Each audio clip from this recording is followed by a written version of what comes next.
Hello my lovelies and welcome back to Sondering Tarot. As you can see, we have the fall autumn forest tapestry on the table. So I don't know if I'm going to tap into energy for those living in the southern hemisphere of the globe, or because we just had a solar eclipse and that energy tends to last about 6 months, if some of what's going to end up on the table today will resonate clear through the fall season for those of us that live in the northern hemisphere. So we're gonna play this by ear just to see what happens. This is your daily tarot reading for the 9th of April 2024. We're going to be using the Tarot of the Mystical Moments. If I can put my tongue back in my mouth, I'll list that deck in the description box down below. Now let us begin.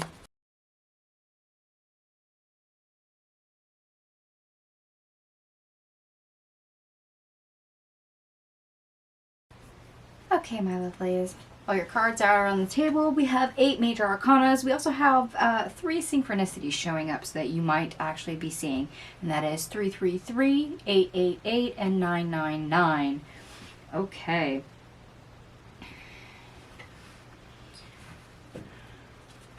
So for the best part of our day, we start out with the Two of Cups, the Lovers, the Chariot, the Nine of Pentacles, the Eight of Pentacles, the Seven of Pentacles, and the Six of Pentacles. Okay, well, so between love and career, we've actually got quite a bit going on here. I mean, I don't pick up so much on the love energy, but I have to say that there is some here. It's just, it's not the majority of the energy. And actually what my ancestors keep pointing out is the tulips here and how they're intertwined on this Two of Cups card. See, when we're grounded, we're stable, we're more in control, but at the same time, things become more fluid, more anchored.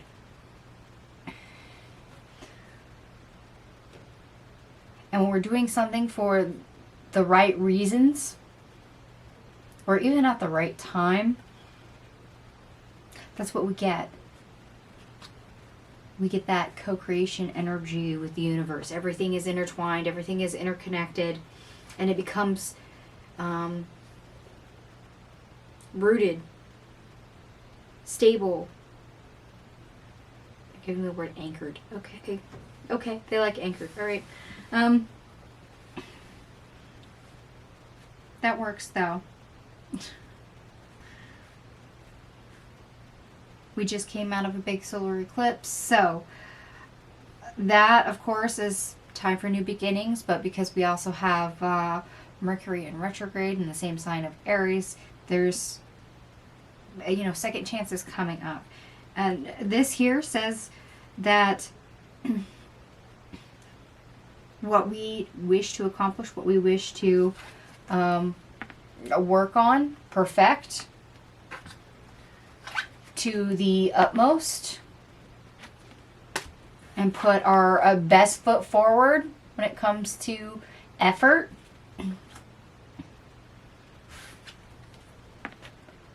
it is something that is great for us to move forward with, to connect with. Ooh. Okay. So putting our best foot forward will see us go far. And that goes for a wide variety of areas. That's why I'm not so much focused on one particular area of, you know, career, money, or love, because it's actually all here. Connect to the right things in the right timing. Put your best foot forward. And because that connection is more in the flow of co-creation, you get that forward momentum, which sees things come in abundantly. Whether that is money, love, you know, opportunities, etc. These are pinpoints, areas for you to grow, expand, or even double down.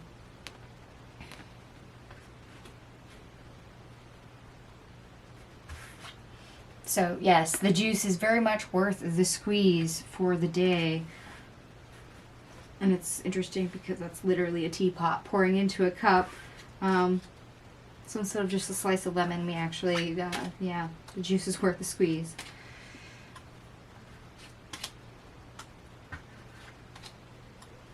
Okay, so if there's things you want to try your hand at, or things that you want to utilize, not only for the day, but since we just got out of a solar eclipse, things that we want to work on over the next 6 months, that energy is there. But let's see what else is here as well. Worst part of our day, we have the 9 of Wands in the reverse, the 8 of Wands in the reverse, the 7 of Wands in the reverse,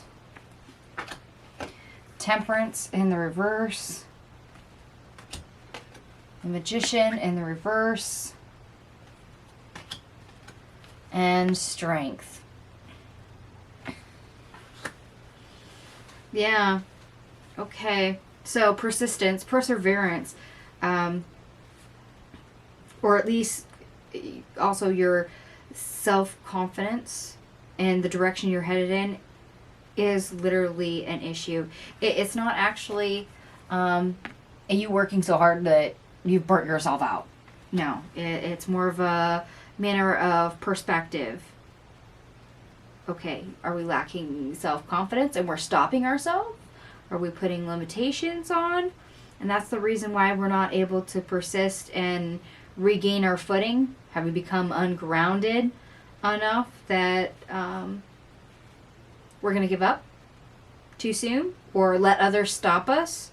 Because let's face it, it can't always be internal. Sometimes we start something and other people get in the road. Life happens, you know. Other things start kicking off and sometimes we have to put things down. Is that actually what's happening to stop you from carrying on?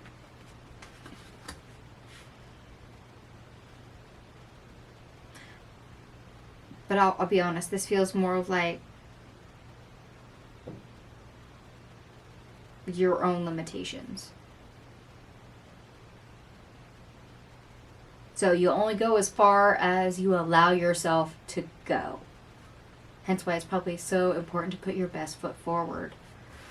Okay. So here's a question for you. If the sky was the limit and you were capable of anything, what would you do? Okay. If you've decided what that is, now tell me all the ways that feels impossible to you. Because anything you just said is probably something that limited you, and that's the reason why you haven't done it now, or yesterday, or before, or, you know, previous at some point in your life. Okay. Not sure why they wanted me to bring that up, but alright.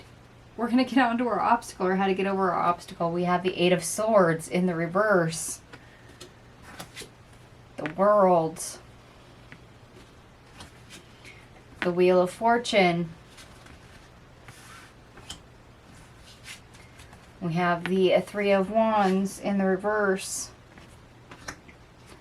The Page of Pentacles in the reverse. The 10 of Pentacles in the reverse. The High Priestess in the reverse, and then we have the 4 of Swords in the reverse, the 3 of Swords, the 3 of Cups in the reverse,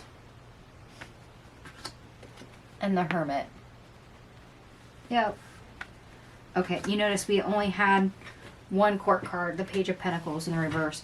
This is all internal, and that it definitely is shown here because we have the Hermit.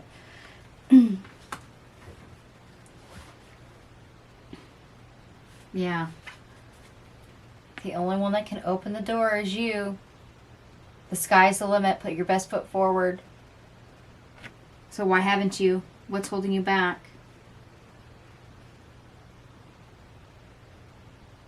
So liberating yourself, asking yourself those questions will actually help you open that door, open, the cage. Give yourself permission. That way you can persist. You can actually confidently and boldly go to complete what you wish, what you hope for. Whether that is, asking that person out or applying for that job, quitting a job, maybe saying yes to a blind date, whatever it is that you need to change the tides on. Because before that, there wasn't much opportunity for success.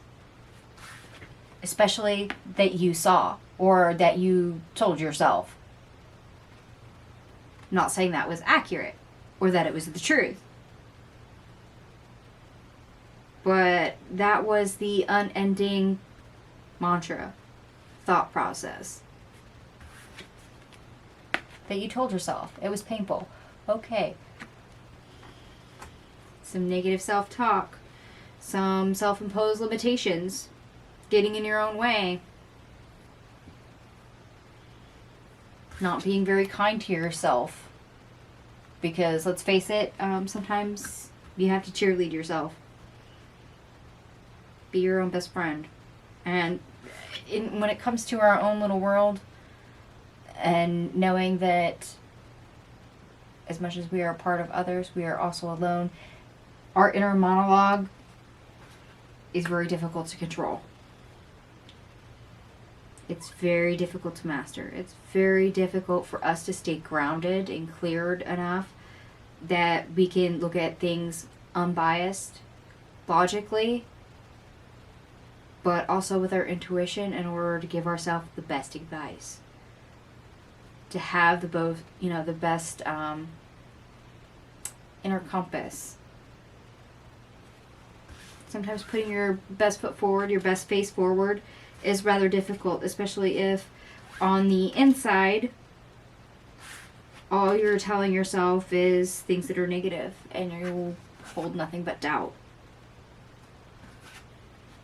Okay.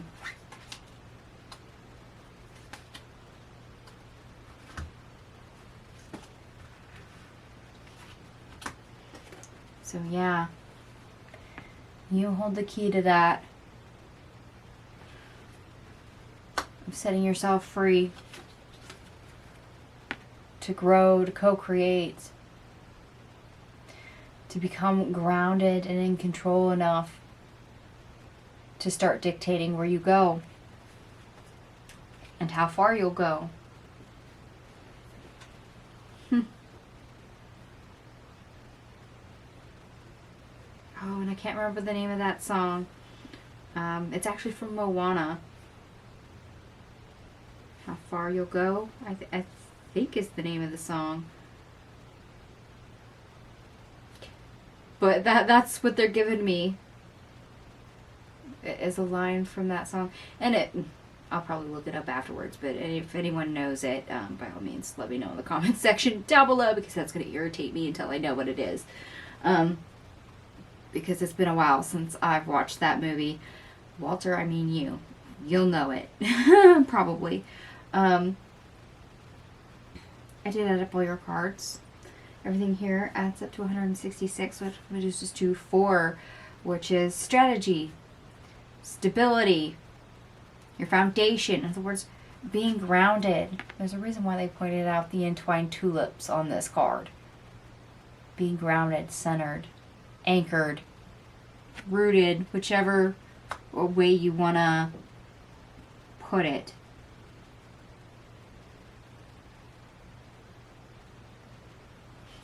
Because when we're dizzy and just following our face, no matter what direction we're turned in, we're being tossed about and we have no control. We have no say. We're just moving along with the flow or the whims of others, and we're being pushed and tossed about. Whereas if we're anchored, it's really hard to have everything influence us, whether that's other people, whether that's chaotic energies. You know, we grow in a different way when we're grounded. Okay. And the astrology. The moon enters Taurus. Ground yourself. This can help you manage some of the energy swirling around now. Moon in Taurus squares Pluto in Aquarius. There can be something you're in a fight over power and control. Don't stoop to a low level. Get creative in how to solve this. Yeah, and I kept mentioning not only grounding, but getting power and control, putting your best foot forward, having more of a say. Okay. Having a say in how you grow. Alright, my lovelies, I'm going to stop babbling. Thank you guys so much for watching, and if this did resonate for you, by all means, give me a big thumbs up, because it will let me know that you resonate with the reading. And once again, thank you so much for watching, and I will see you guys tomorrow. Bye!